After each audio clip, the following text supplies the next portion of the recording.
Bonjour à tous, aujourd'hui nous sommes le 13 Tammuz, le deuxième jour de la délivrance du rabbi précédent de prison.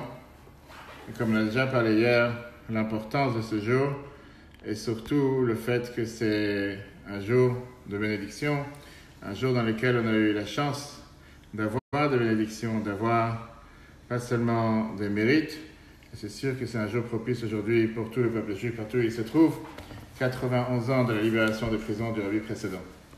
Aujourd'hui, on va s'arrêter, comme les dernières semaines, Maxime de nos pères, chapitre 6, qu'on va dire ce Shabbat.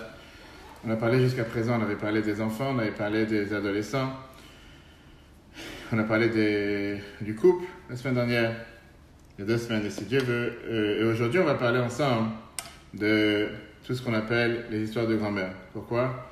On parle de l'âge des seigneurs, l'âge de ces gens qui sont officiellement mal considérés dans la société. Et parfois, dans la société, on a tendance à dire qu'il vaut mieux qu'ils soient totalement écartés. Il vaut mieux qu'ils soient à la retraite. Aujourd'hui, il y a beaucoup de gens qui considèrent que quelqu'un qui a 55 ans, 60 ans, il n'a plus rien à faire, on n'a plus rien à faire, on n'a plus rien à tirer de lui. Et c'est ce qu'on va voir justement, l'approche de la Torah et l'approche de la Chassidut.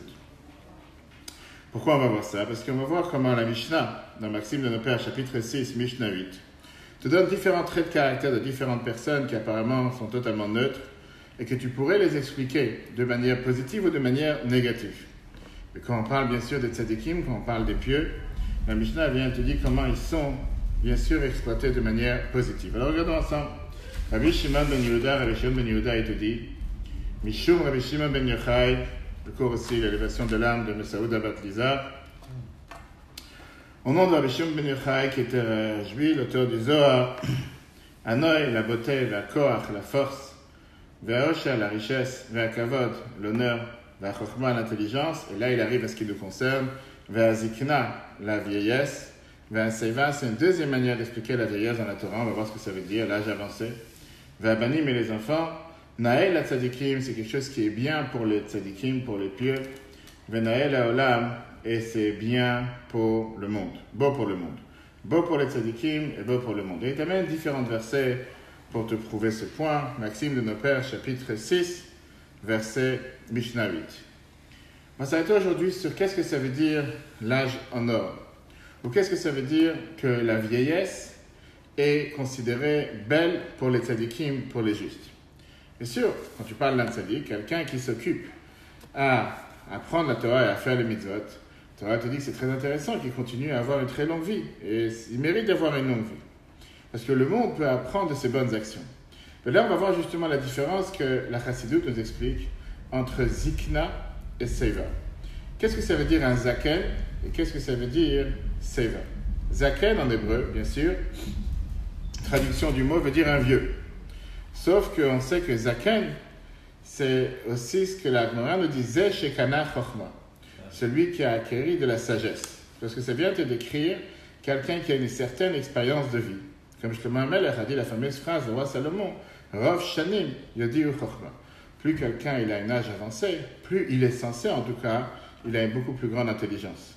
Quelqu'un qui a utilisé ses années dans ce monde, il a de quoi être réjoui quand il arrive à un âge avancé.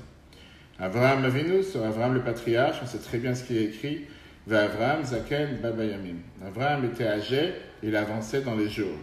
La Chassidut t'explique, c'était pas seulement qu'il était âgé, qu'il a vécu tant et tant d'années, mais la qualité de vie. Il avait des jours totalement pleins. Chaque jour était utilisé au maximum.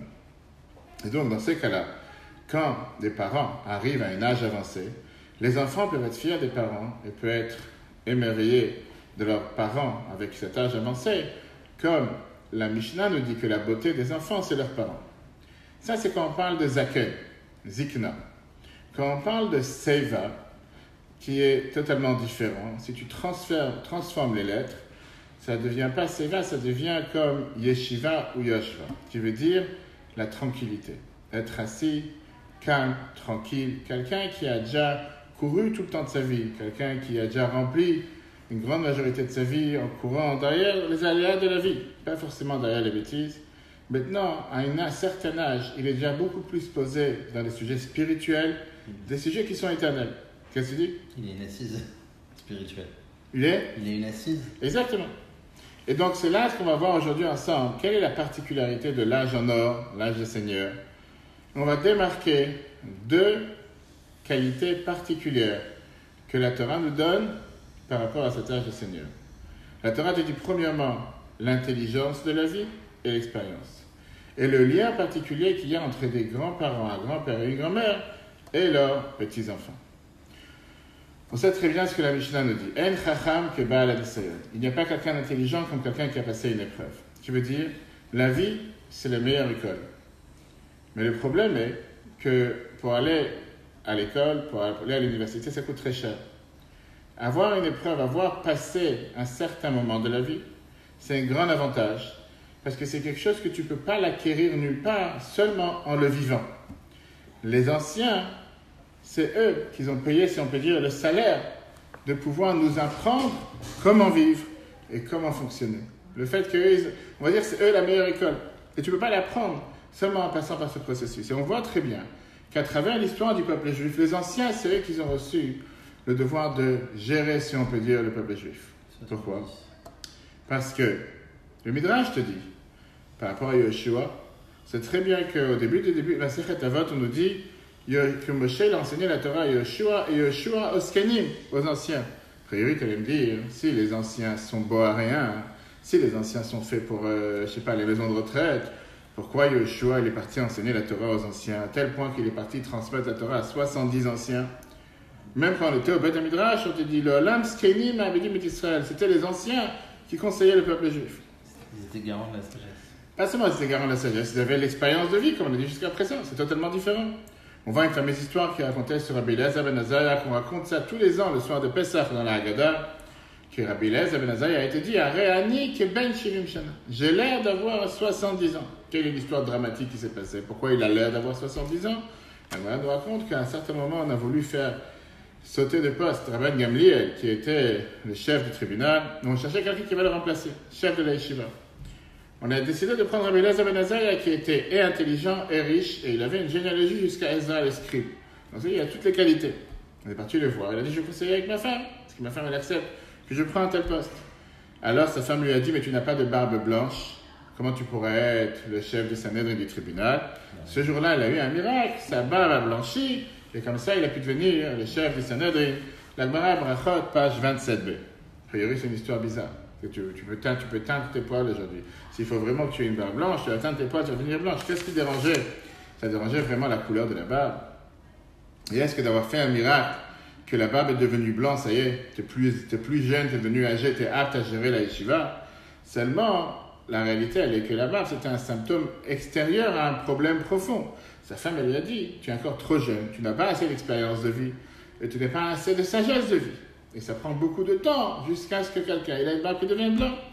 De là, on voit que le fait qu'il ait eu un miracle et sa barbe est devenue blanc, ça a montré que malgré qu'il avait un âge jeune, néanmoins, il avait déjà amassé, il avait déjà emmagasiné une expérience de vie comme quelqu'un d'âgé. Bien sûr que cette histoire de Rabbi Eliezer, c'est une histoire particulière, spéciale. En règle générale, la Torah nous dit que les anciens, ils ont une certaine sagesse qu'ils n'ont pas les vieux. Les jeunes, pardon. Cette sagesse peut avoir un impact sur la manière comment ils prennent des décisions et leur mode de vie. Et on voit aujourd'hui avec tous les anciens présidents, on peut voir avec les jeunes présidents, sans vouloir commenter de trop l'actualité, on peut voir ceux qui sont avec une âge avancé et ceux qui sont avec une jeune âge. La Gemara nous dit clairement dans plusieurs endroits, que ce soit la Gemara Megillah par exemple, page 31b, Stirat Skenim Binyan, Binyan Harim Stira. La destruction des anciens, c'est une construction. La construction des jeunes, c'est une destruction. Qui veut dire, quand des jeunes veulent faire quelque chose, parfois ça peut être une destruction. Quand des anciens, qui ont une expérience, veulent des fois briser, ils savent ce qu'ils ont devant eux, et parfois briser, ça pourrait amener à une meilleure construction qui va se maintenir. Alors, on a un fameux verset qui est dans le Chumash Dvarim. Une fois, à chaque fois qu'on parle du Shema, Shema Israël, dans le Vayomer, Vayem Shamor, on te dit, Vodatam levanecha, Dieu donne le devoir d'enseigner à tes enfants et à tes petits-enfants. De là, c'est un devoir d'apprendre la Torah avec ses petits-enfants. Et on raconte justement que Yosef Hatzadik a eu la chance de faire grandir les enfants de Machir, de son fils Menaché, et apprendre avec eux la Torah. On s'est écrit que Yosef, il a eu ses petits-enfants avec lui, de Ephraim, de Menaché, alors que Yosef était énormément occupé. C'était le vice-roi d'Égypte. celui qui gérait la planète, celui qui donnait à manger à tout celui qui était affamé. Néanmoins, malgré qu'il y avait une yeshiva en Égypte, parce que Yaakov Avinu est venu en Égypte, il a déjà instruit une yeshiva, il a envoyé Yehuda pour construire une yeshiva. Néanmoins, il y avait un point important que la Torah elle fait accent sur le fait qu'un grand-père doit apprendre la Torah avec son petit enfant.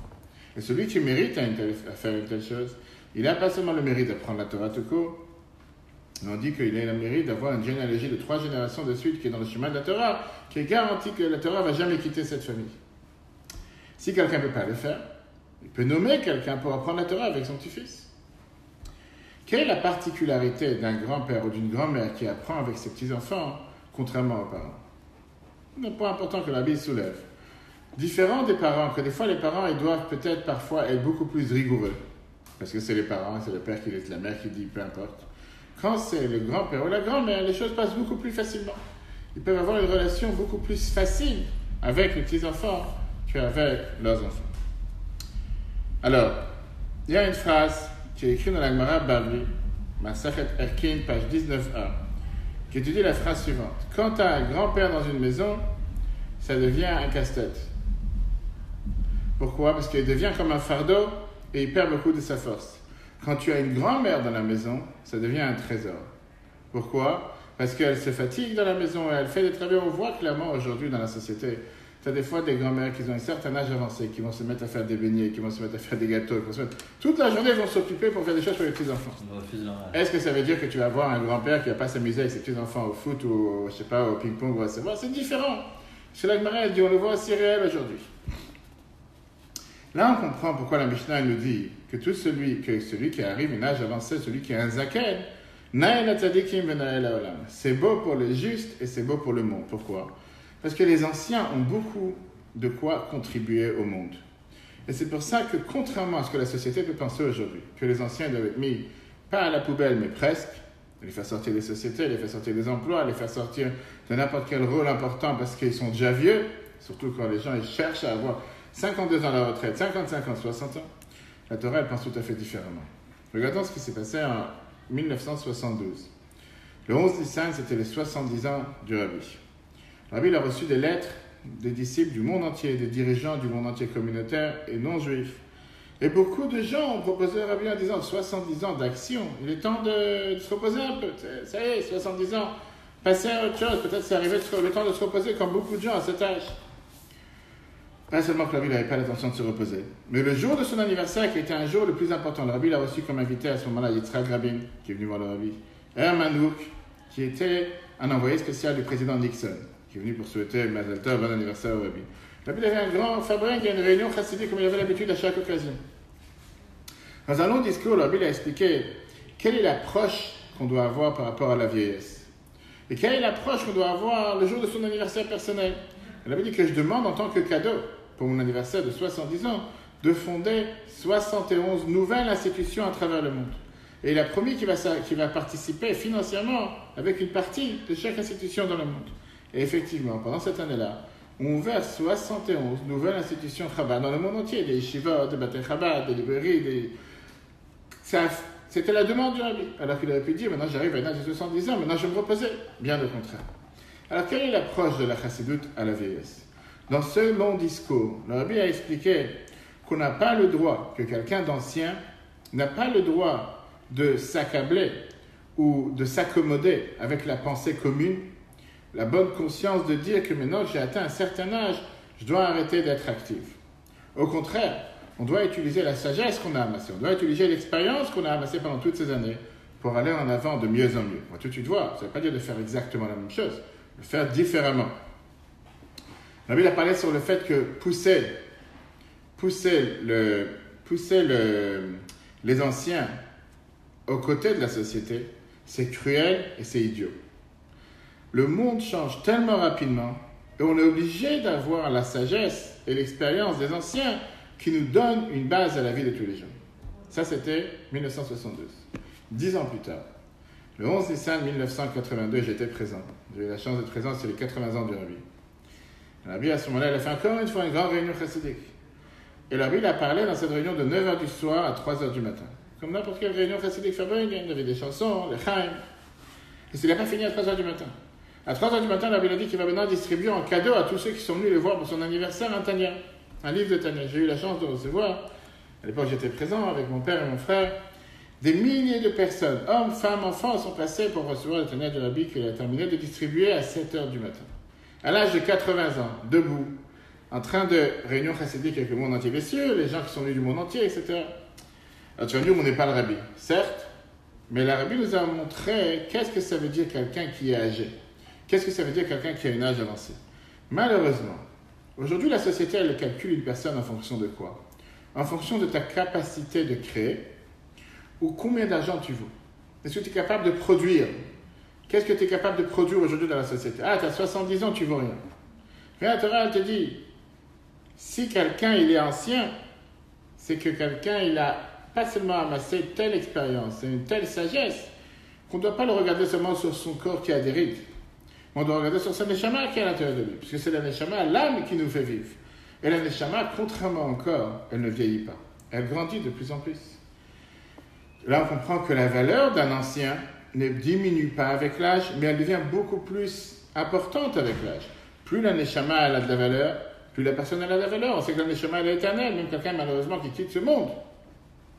C'est ce qu'on appelle un transfert de domicile, résidence secondaire, mais la personne est toujours là, est toujours présente. Nos possibilités justement de pouvoir profiter d'une telle neshama, c'est pas seulement un gain pour la société, c'est un mérite d'avoir, de pouvoir apprendre de nos anciens. D'ailleurs, le fameux verset qui est écrit dans Job, verset 5, chapitre 5, verset 7, Adam l'ama yuvaled. L'homme a été créé pour la fatigue. Maintenant, cette fatigue change en fonction des années. On avait parlé de ça il y a que 2-3 semaines avec les Lévi'im dans le temple. À l'âge de 50 ans, ils changeaient de mode de travail. C'est pas qu'ils allaient au chômage. Ils travaillaient de manière différente pour donner des conseils, aider. Ils ne travaillaient plus à porter des travaux forcés qui étaient les poids lourds qu'il fallait porter dans le temple avec monter le temple, démonter le temple. Mais ils étaient toujours en train de travailler. C'est pour ça que les anciens ne doivent pas s'émouvoir du fait qu'ils ont un âge avancé ou du fait qu'ils ont parfois certaines difficultés physiques à faire certaines choses que si quand ils avaient 30, 40, 50 ans, ils couraient beaucoup plus rapidement. Aujourd'hui, c'est beaucoup plus difficile à courir. Et même si certains te disent, mais qu'est-ce qu'il est capable de faire? C'est vrai que quand tu regardes la société en Amérique, par exemple, tu vois des personnes de 90 ans dans les supermarchés en train de remplir les étagères, en train d'être à la caisse, et tu les vois, elles sont totalement actives, sans différence. En Israël, on voit ça aussi, évidemment. Il n'y a qu'en France, on ne le voit pas, mais c'est très très rare. Il n'y a pas d'âge pour travailler. Il n'y a pas d'âge, exactement. Mais ce n'est pas parce que c'est forcé. Parce qu'on va tout de suite voir l'importance d'être utile, l'importance de se sentir utile. Pareil, spirituellement parlant, quand un jeune, il apprend de cette qualité de vie, il apprend de cette expérience qu'un ancien. Chaque fois que je vois les anciens dans la maison de repos, je leur dis, rien d'être à côté d'eux, tu réfléchis, qu'est-ce que cette personne a passé dans sa vie? 100 ans de parcours. Première guerre mondiale, deuxième guerre, peu importe, tu vois le temps qui... Je dis, qu'est-ce que nous on a connu? Même si on n'est pas aussi jeune, c'est pas parce qu'on est vieux. Mais quand tu vois des gens qui ont 100 ans ou 110 ans, tu dis, c'est incroyable. Rien la médecine d'aujourd'hui nous dire que la santé du corps dépend de la santé de l'âme. Et plus quelqu'un il est bon dans sa tête, il est en bonne santé dans sa tête, plus son corps peut être en bonne santé.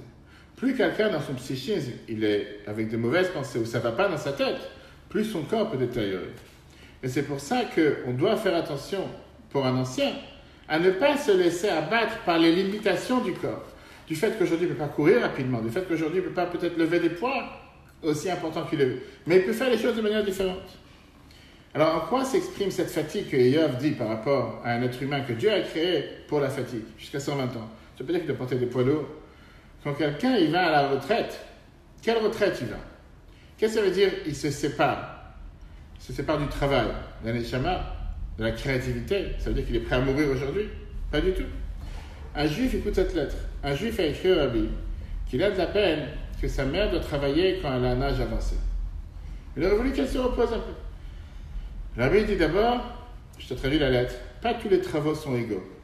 Mais de base, dans un tel âge, il faut essayer de tout faire pour être occupé avec un certain travail qui aide énormément pour ne pas penser et réfléchir toute la journée aux certains symptômes, aux certains ressentiments, aux certaines peines.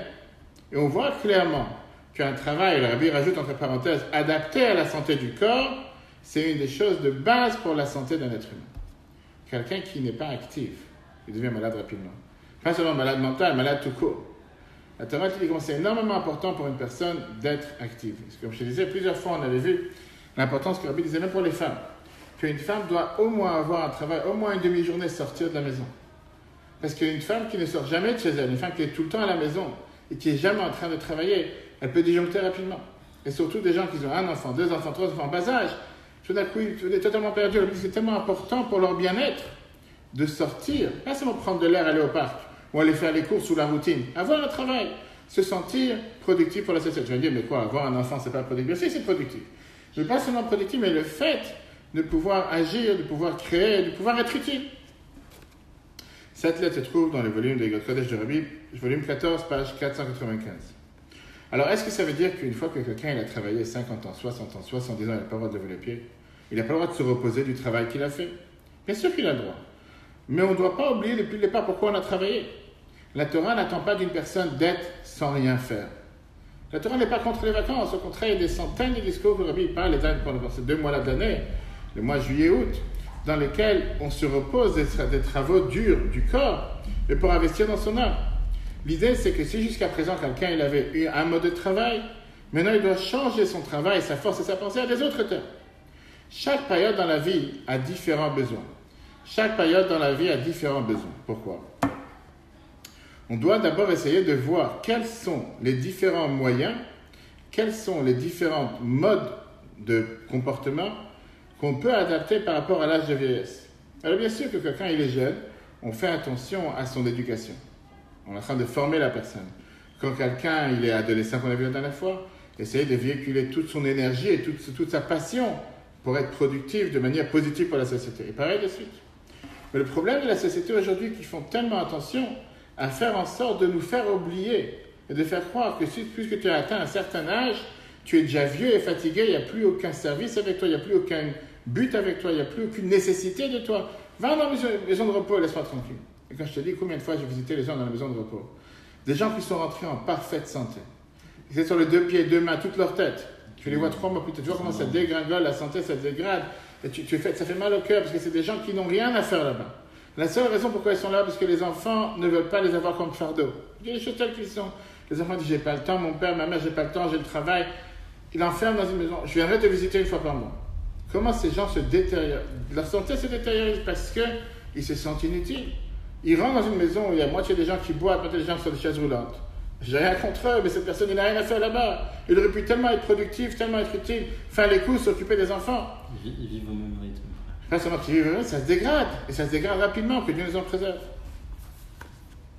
Bien, la Torah te dit tout à fait le contraire. On ne dit pas à quelqu'un, tu es vieux, fatigué, tu n'as plus aucun but, tu n'as plus rien à faire avec toi. Mais la Torah te dit, puisque tu as emmagasiné de la sagesse et de l'expérience, on ne peut pas vivre sans toi. On ne peut pas faire en sorte de se séparer de toi. On a besoin de toi en tant que présent. La Torah dit qu'au contraire, l'âge avancé, c'est une bénédiction. Et c'est pour ça que la Torah te dit qu'on a le devoir de respecter les anciens. Qu'est-ce que ça veut dire que tu dois te lever devant quelqu'un d'ancien? Pas parce que tu as de la peine pour lui qu'il n'a pas où s'asseoir dans le bus ou dans le métro. Parce qu'il a de la sagesse. Parce qu'il a une expérience de vie.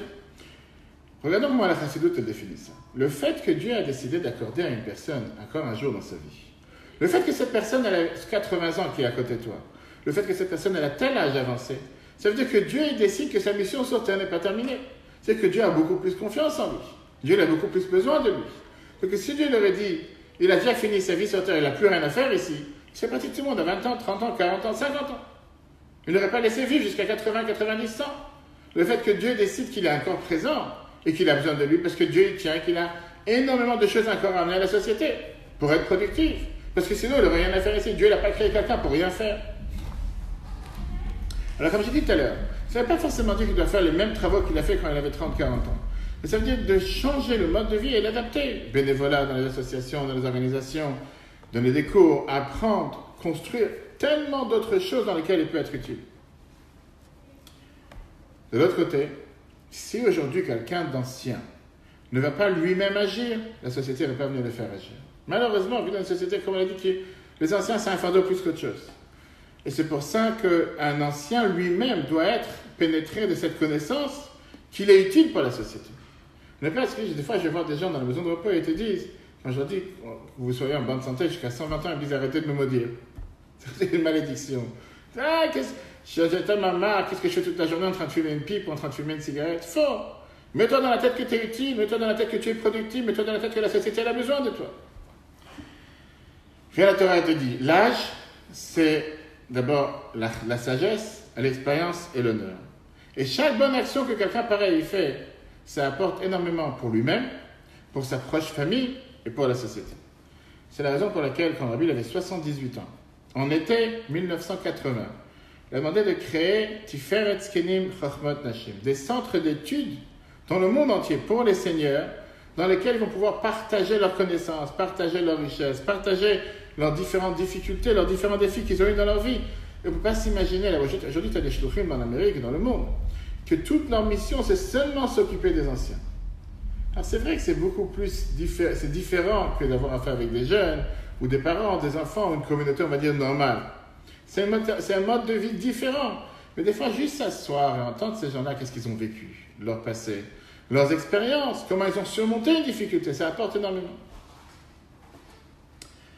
Dans le Sefer d'Avot, Rabbi Nathan nous raconte sur Rabbi Akiva qu'il était en train d'apprendre et se rappeler qu'est-ce qui s'est passé dans sa jeunesse. C'est très bien que Rabbi Akiva, jusqu'à 40 ans, ne savait pas lire, ne savait même pas la forme d'une lettre.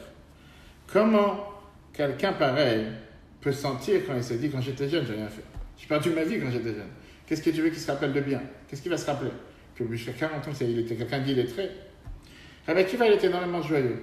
Il a remercié Dieu sur ce qu'il a mérité après 40 ans. Et il a dit à Dieu la phrase suivante, Moderne, le Fanecha, je te remercie, Hachem Elokai, Dieu notre Dieu, chez Samta Chelki, Merje Betamidrash, que tu as fait en sorte que je suis assis parmi ceux qui sont dans la maison d'études. Rabbi Lachim de Slonim, il a appris ça, et s'est émotionné, il a dit, je ne comprends pas. De là, on doit apprendre qu'on ne doit pas être triste de se rappeler les premiers jours, mais au contraire, remercier Dieu sur ce qu'on a amassé, ce qu'on a magasiné aujourd'hui. Et certainement, c'est venu grâce à ce qu'il a manqué les premiers jours.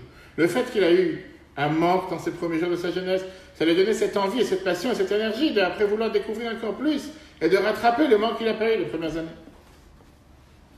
Ça, c'est par rapport aux anciens. Le monde est géré par les anciens et le monde se maintient grâce aux anciens. Comment nous, les jeunes, on doit pouvoir apprendre de ces anciens? Chumash Dvarim, chapitre 32, te dit dans Deutéronome, demande à ton père et te racontera, demande à tes anciens et ils te diront. Les Chachamim te disent, tout celui qui prend un conseil des anciens, il est garanti de ne pas faire de faute. Bien sûr, on parle des anciens qui ont la tête sur les épaules. Regarde dans le Krito Shulchan Aruch, tu ne l'as pas dans ta feuille. Krito Shulchan Aruch, phrase, le chapitre 184, te dit la chose suivante. C'est quoi? Qu'est-ce que ça veut dire quand la Torah te dit que tu dois te lever devant un ancien et honorer les anciens? Zaken, c'est qui un ancien? Zepirusho Talmidei Chacham. Bien sûr, on parle de quelqu'un qui connaît la Torah. Comme Dieu il a dit à Moshe, rassemble-moi 70 personnes des anciens du peuple juif. C'est pour ça que c'est une mitzvah de se tenir devant quelqu'un qui est ancien. Pas forcément quelqu'un qui est ancien dans les âges, mais ancien dans la connaissance. Et même quelqu'un qui a 70 ans, et même quelqu'un qui est totalement ignorant, on a le devoir de se lever devant lui, la Torah te dit. À condition qu'il ne soit pas un rachat, c'est pas quelqu'un qui fasse du mal. Et le Shulchan Aruch te dit la chose suivante, même un ancien non-juif, même un ancien de parmi les nations, un goy, on a le devoir de lui donner de l'honneur, on a le devoir de lui donner une main pour l'aider. Parce que par définition, un ancien, c'est quelqu'un qui automatiquement égal, il a eu une sagesse de vie, il a eu une expérience. Maintenant, parlons des enfants. Respect des parents, surtout quand tu as des parents qui ne peuvent pas être autonomes. Et parfois, tu as pour des enfants que ça devient un fardeau plus qu'autre chose. Viens à la Torah, elle te dit comme quoi les enfants, ils ont un devoir de se soucier de leurs parents, de ce qui leur manque, de leurs besoins, voir ce qui manque chez eux à la maison, et les aider dans ce qui leur manque. Malheureusement, tout ce qu'on a entendu les dernières années avec des parents ou des enfants qui ont décidé de faire un lia, ou de partir, ou de déménager, de laisser les parents tout seuls, en disant que les parents ne voulaient pas partir de leur quartier, de leurs amis.